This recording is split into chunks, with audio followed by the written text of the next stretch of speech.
a lot about the race for the 1 seed in the play-in picture out west, but are y'all paying attention to what's going on in the play-in race in the east? If not, we're going to go coast to coast here. We're going to start with the red-hot Heat. Duncan Robinson showing off his handle. Jimmy Butler was getting buckets late. The Heat, they won their 11th game out of 14. So, Richard, are they already in postseason form? I think they are. And look, to be honest, Jaime Jaquez, I think he's going to play. Okay, I see you, Duncan Robinson with the sauce. Yes. We've been starting the Duncan Robinson most in No, we're not doing that. But what I was going to say is, Terry Rozier, Jimmy Butler, that crew, they've got some time to mix in. It's going to be good. Well, they're still looking up at Orlando, though, in the standings after the Magic got their 4th straight win. They're now 10 games above 500 for the first time since 2012. Kendrick Perkins, is this their best team of the last decade? Hell yeah, it is. And look, they're going to continue to improve. This is a young team that has bought into their coach system. They play with a certain type of tenacity led by that man right there, Ben Caro. That's me pulling into the next stop, the Garden. Jalen Brunson missed the game with a knee injury. The Knicks fell to the Hawks 116-100. Chiney, New York has dropped 8 of their last 11. Are these injuries just going to dash any hopes for the Knicks to get home court advantage? It might, because in a hot second, they can drop as far down to 8th, but still orange and blue skies, especially next season. We have great pieces. They need to get healthy, but I was surprised. I was surprised they went 16 for 52 from 3. Beep, beep. All right, that's where we're ending. Brooklyn, Tyrese Maxey missed the game due to a concussion protocol. The Sixers fell to 9-18 without Joel Embiid. Philadelphia entered the game. Joel went down sitting in third place, right? So that's when he went down where they're at. Now they've tumbled all the way to 7th in the play-in tournament zone. So a little bit concerning here for the Philadelphia 76ers. The East race to avoid the play-in, it continues to tighten up. Look at that, Richard. 5 teams separated by just a game and a half, with the Magic moving up into that 4th spot. As we say hello to Scott Perry, who spent 2 decades in NBA front offices, including most recently with the New York Knicks. Thank you so much for being here, my friend. I think it's fair to say, right, we can count the Cavaliers, the Bucks, and the Celtics, Chiney, as some way, shape, or form the top 3. Certified. Okay, top 3 seeds. So when you're looking at the best of the rest, who, Scott, do you think could win a playoff series in the East? Absolutely, the Miami Heat and the New York Knicks. And here's why I say the Miami Heat. They're battle-tested. We saw what they did last season. They won 3 playoff series, go all the way to the finals. They have 2 All-Stars led by Jimmy Butler, who was very capable of winning the series. And they have the best coach, I believe, in basketball. So they're going to be very well prepared, and they won't beat themselves. And then, obviously, the Knicks, if they're healthy, they're the deepest team. They're physical. They can shoot the basketball. All the things that are necessary to be able to win a playoff series, the Knicks have it on their complete roster, and they're deep. The health is just the health. Yeah, Health it's is big.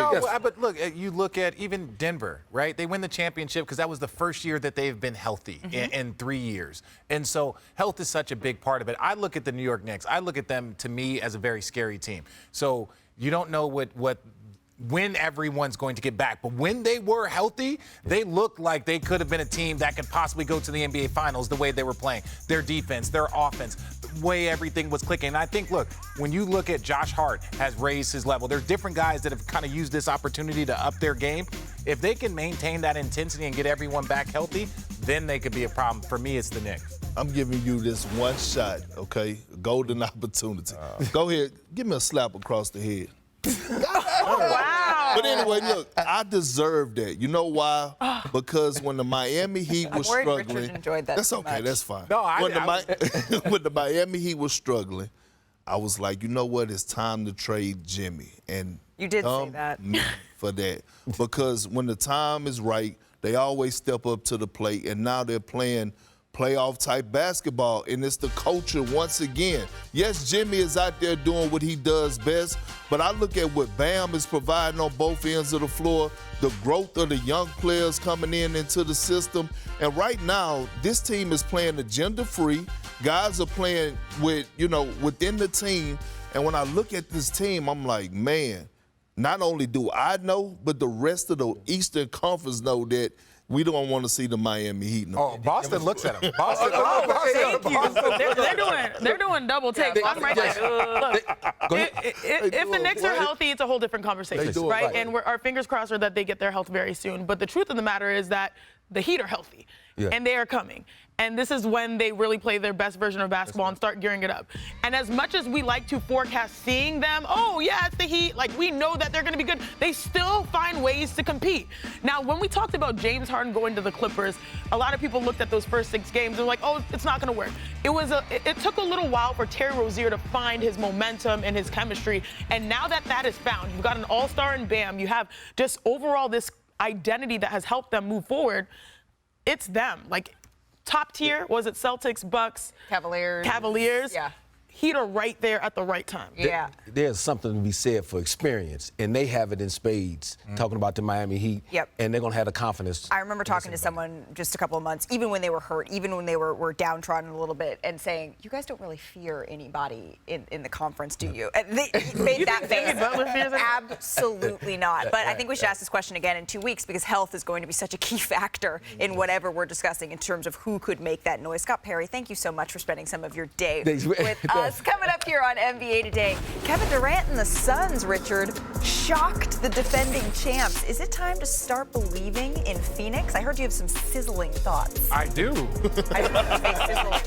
I know I missed 10 straight shots myself, but all of them felt great leaving our hands, and that's the name of the game. You know, you just stick with it. And overtime, we was able to get stops, rebound, and get easy shots on the other end. I mean, we're not going to shoot the ball as poorly as we did tonight. You know, we just get a shot on goal every time down, and you know, we're going to outshoot teams most night with the guys that we have on this team. So, in the big picture, you know, we'll look back as this being a huge win. So after struggling in the fourth when the Suns finished blowing their 22-point lead, Kevin Durant and Beal, they bounced back in a big way in overtime. They combined to score 13 points on 5 of 5 shooting. That adds up to more points and field goals made in OT for the Suns duo than they ever had in the fourth. So I think we can safely say best win of the season, maybe, at least. Sure. Beating the Nuggets, absolutely. absolutely. Beating the Nuggets At home. in Denver. Yeah.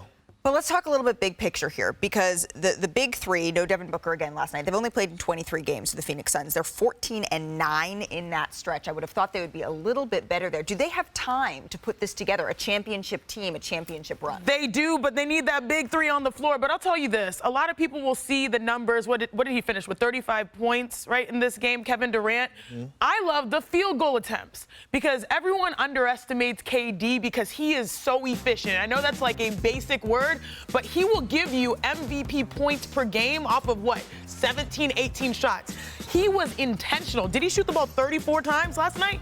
Shooting the ball 34 times is him being vocal, him being aggressive.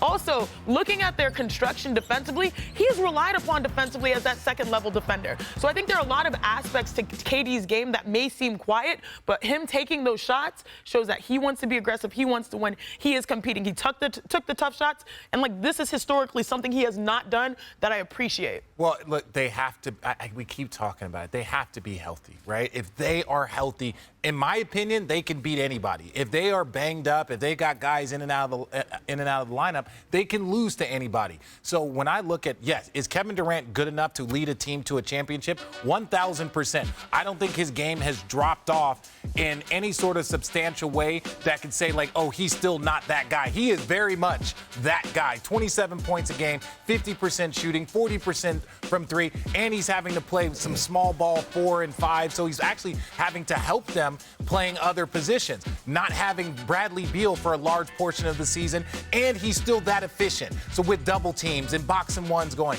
So for me, if this team can get healthy, stay healthy, do they have a great lineup? No. But can they make some serious noise? I could see them getting to the conference finals if they're healthy. Last night was about the little things, and I just want to see which direction the Suns are going to go in after getting a huge win like last night. Are you going to continue to build in those areas? Because they did a lot of great things on the, for us things that don't show up in the stat sheet. So are you going to trend upwards, or are you going to still take those steps backwards? And I feel like this is a great starting point for them, right, especially at this point of the season. But it's tough, though. They have the toughest remaining schedule in the NBA. They face the Boston Celtics, that face, Rich. They face the Boston Celtics twice in the next week. I mean, Which Celtics? Sure. Come on, man. The one that went 16-4 the last 20. They're the best team in the league. We don't have to just pet them and tell them how great they are. We can make fun of them when they blow a 20-point lead without Donovan Mitchell with 9 minutes to go. Yeah, we can crack some jokes on the Celtics. everybody in all. I watched everything yesterday, and it was just like Celtics are all great team. Well, can they beat? Are they better than the old Warriors? Are they better than the old Bulls? You took all the bait, Richard. All I did was stare at you. No, it doesn't matter. Laser eyes, and you were like, doesn't matter. No, man. I was watching everybody just stroke the Boston Celtics for the last week. I was there. You were just waiting like, for your moment. So great. They're so great. Perk over the head. And you were ready for your Cavs around. I was not ready for to light them up because the Cavs are just more of like, this is why I said this might be the best thing to happen. But it might not matter which version of the Celtics. Without Devin Booker in this stretch coming up here for the next week or so as he continues to recover. Either way, they're going to have to play him, Richard. Yeah. I said which Celtics? No, you didn't just say that, Richard. I don't even know what happened. All right.